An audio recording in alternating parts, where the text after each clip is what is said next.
What's up, guys? Welcome back to the channel, and it's your boy John, aka Papa J for PPJ Music Hub. And today, we shall be diving into something that is going to take your drum mixes to the next level, especially if you're making use of a Studio One and EZdrummer.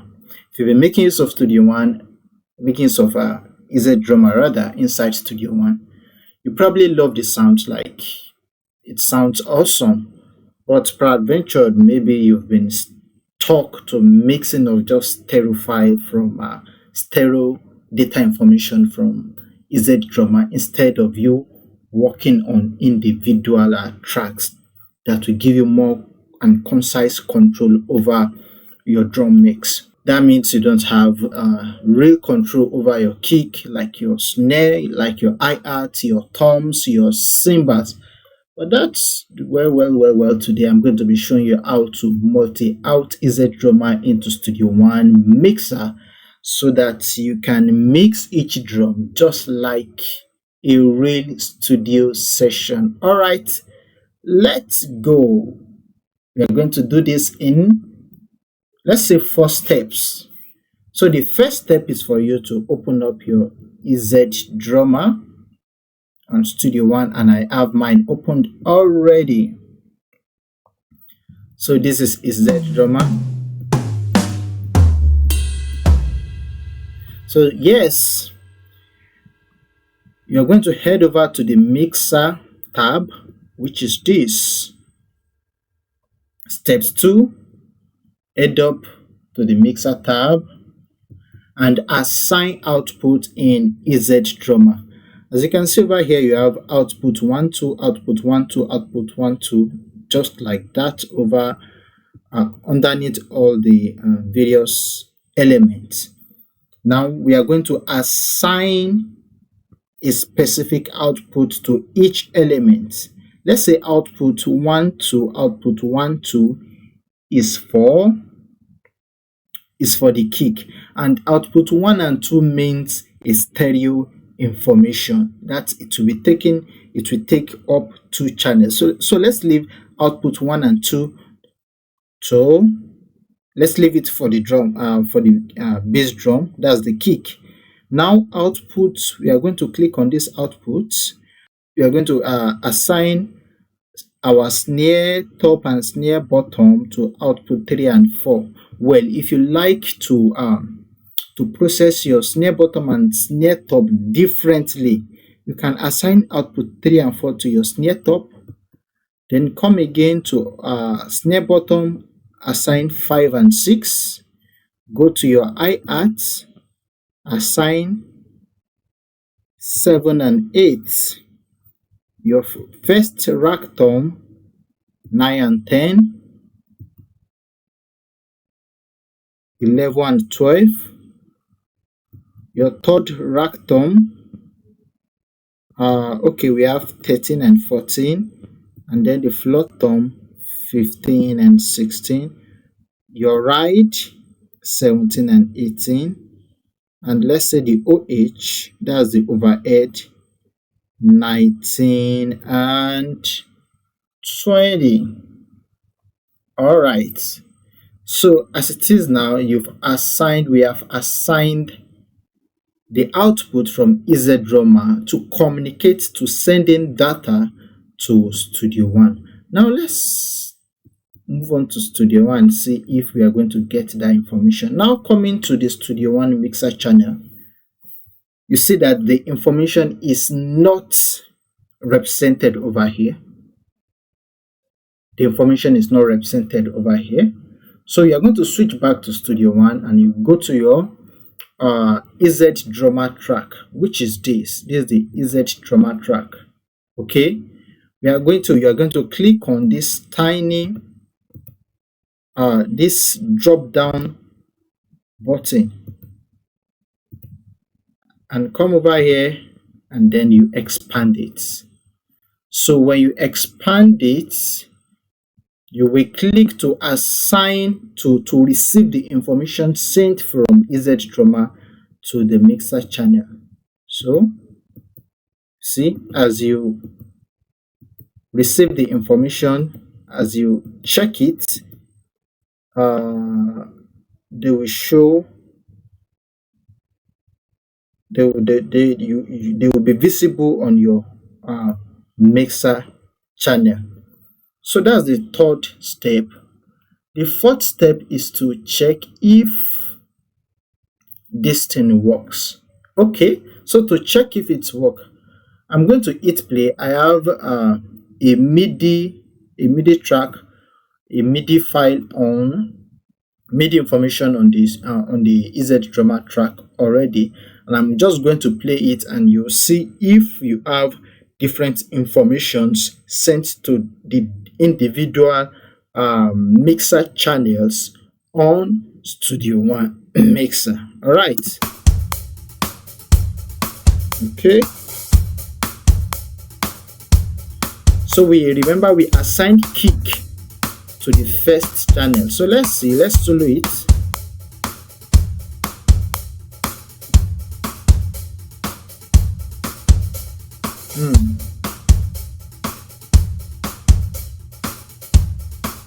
So what's happening over here? Let's head over to EZdrummer and check.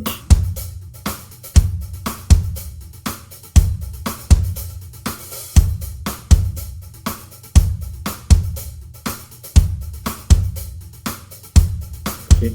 Can you see this? All other informations that were not assigned, they are still coming out from 1 and 2. So let's assign them to 21 and 22. 21, 22. Because we want just the kick alone, except for some little bleed. We want just the kick alone to be represented on channel 1. Right. So can you see, you have we have the kick alone here, so you can come over here and rename it as kick.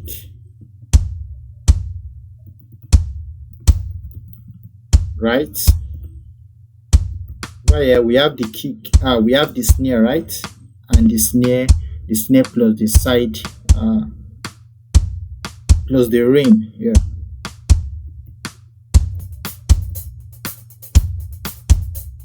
Next we have our what? Okay, we have the snare top and the snare bottom.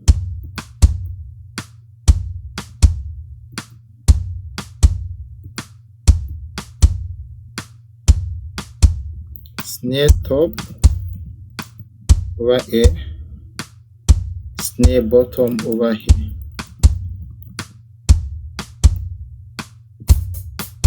This is the hi-hat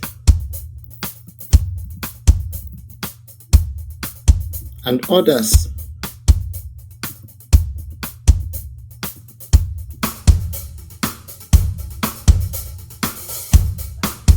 Okay, now you may be wondering what of the toms. Well, this particular MIDI file has no tom information. There is no tom information on it. So let's go and check for bringing another let's bring in something that has a tom that has tom information in it. Okay.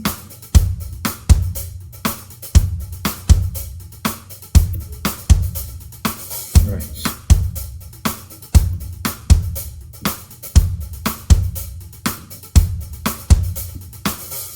Now we've confirmed for the kick, the snare, the hi-hat, that's the snare top and the snare bottom and the hi-hat. Now let's confirm for the toms.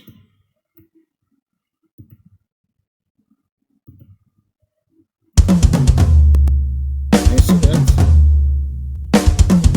So I'm gonna mute the kick, the snare, the hi-hat. So this tom 1,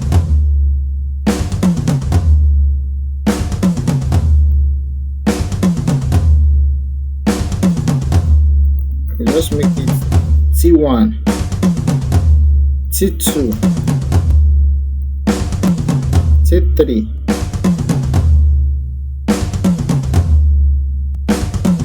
T3, and the floor tom.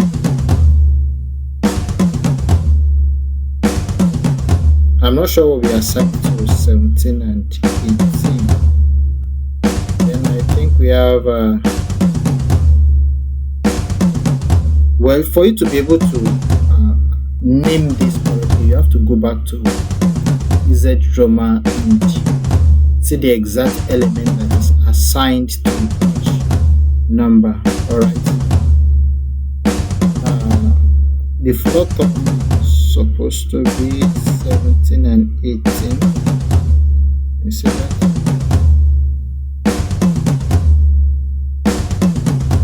Floor tom 17 and 18. Yeah.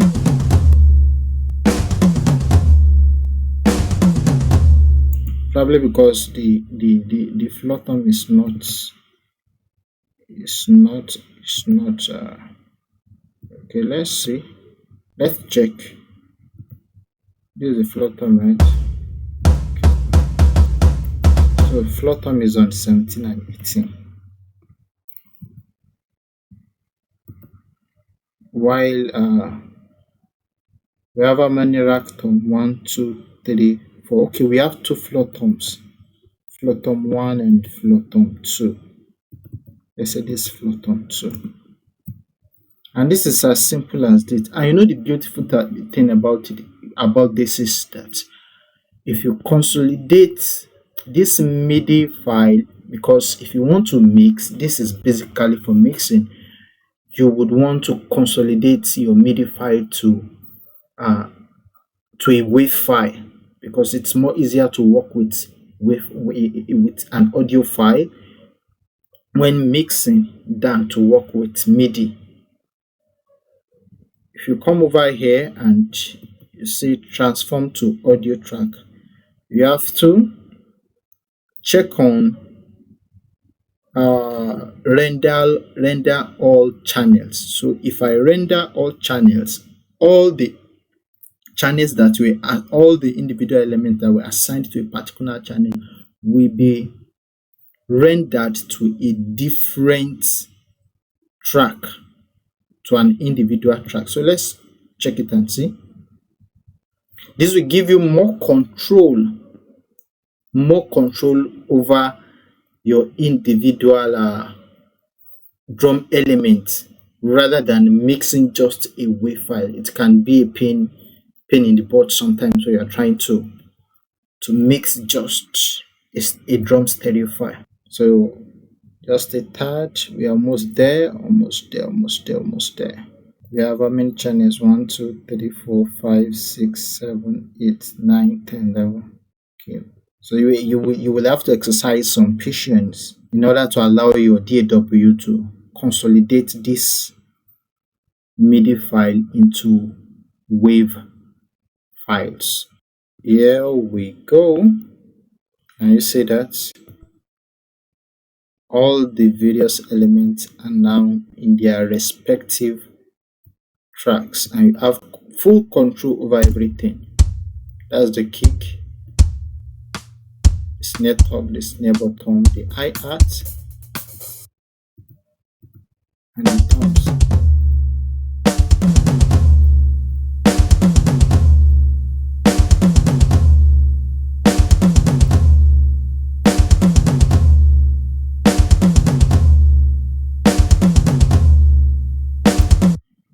So with this now, you can,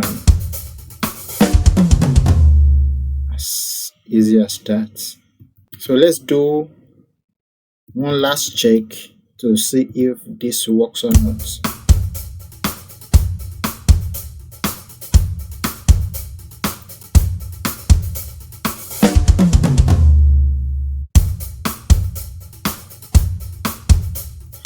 Yeah.